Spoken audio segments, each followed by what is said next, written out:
Ready, start.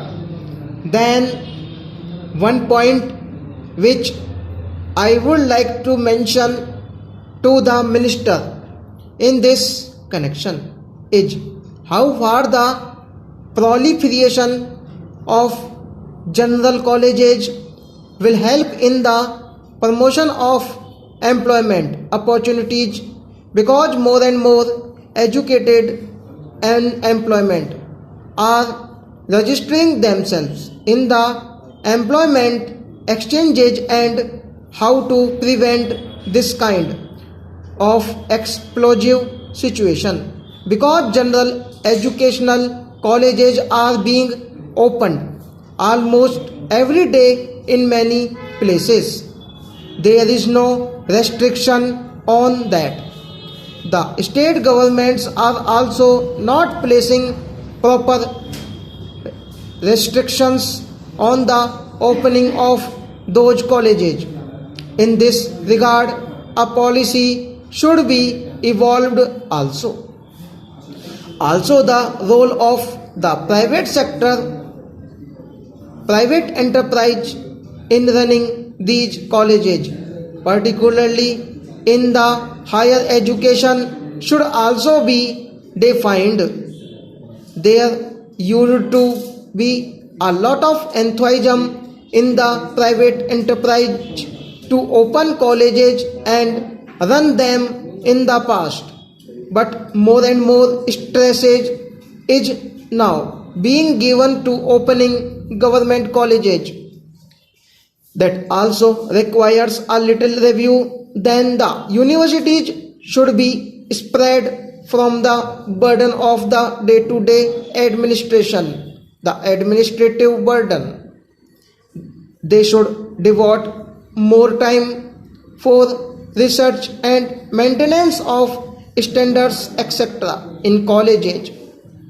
Nowadays, they are more burdened with the administrative work. In Andhra Pradesh, we are experimenting with the commissioners of higher education, which of course has landed in trouble due to court orders. But you are going to have a National Council for Higher Education. Therefore, similarly, the council's task should be to save universities from the day-to-day administrative work. The concept of open universities should also be encouraged. In that respect, also Andhra Pradesh has taken a lead.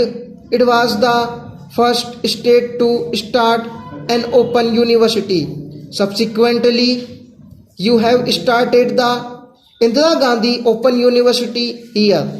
So more and more states should be encouraged so that those who cannot attend colleges regularly can take advantage of the education offered by the open universities. Then about rural universities, the proposal is not making headway. In reply to a parliamentary question, the minister said that the plans are still being finalized. I do not know what the snag is and why the progress is so tardy in this respect. Another area where little progress has been made is in regard to delinking of degrees from jobs. The national policy on education has suggested that the Department of Personnel should complete a review of the job requirements and recruitment rules to identify those jobs which can be delinked from university degrees. The Department of Personnel has not completed that task so far, and National Testing Service was to be established to advise specific tests in this regard. Stop.